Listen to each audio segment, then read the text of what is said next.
लो तो मारो एकदम तबाह कोई नहीं रहता लो फोन पर चढ़ो रहता लो साफ हेलो हां पापा आ बेटा आगो पड़ी का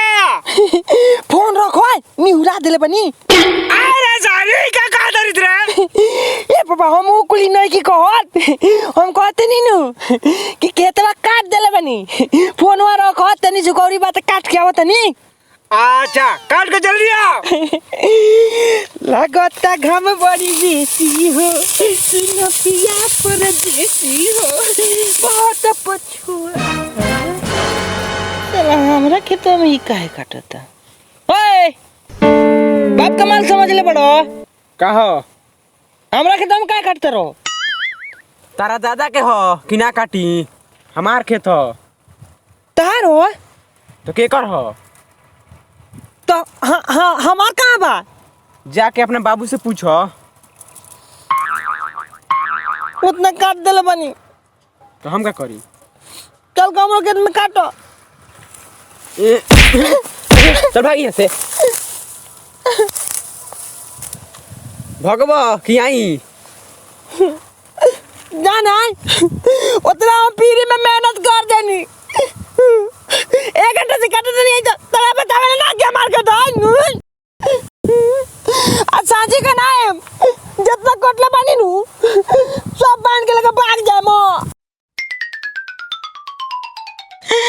जमना खेत में हाथ लगाओ तनी तोन को तो क्या मारो तो हमार कहां बा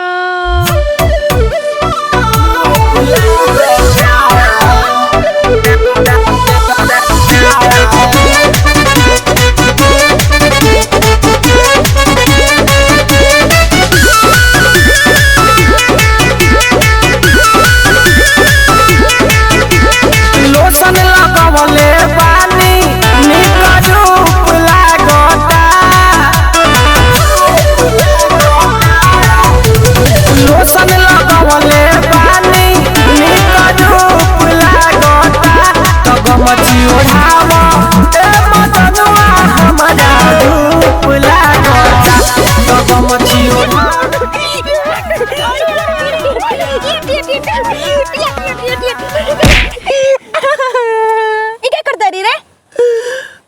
तो तू इनु कल गमची ओढ़ावा धूप लागोता है छुछु नर खाना खाली करे बैठ वाली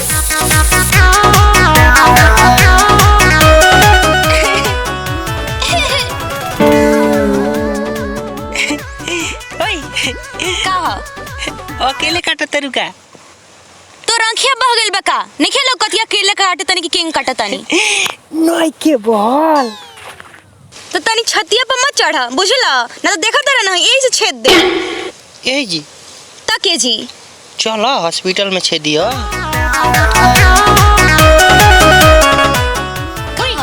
अच्छा थोड़ा देर खातिर मान लो कि हम तार पति बानी हम काहे मान ली अरे मान लो अरे काहे मानी मान लो क्यों नहीं खे तो से हम का करी मान लो ना अगर थोड़ा देर खातिर तार पति बानी तो तू कौन गाना गाइबू लागता घम बड़ी देसी हो सुनो राजा परदेसी हो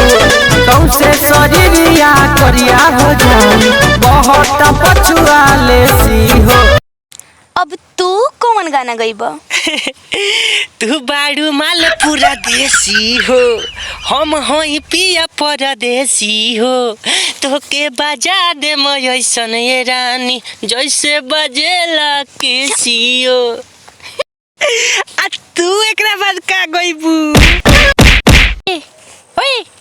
ते त हमरा सफा तबाह कर देले बाड़ीस ओए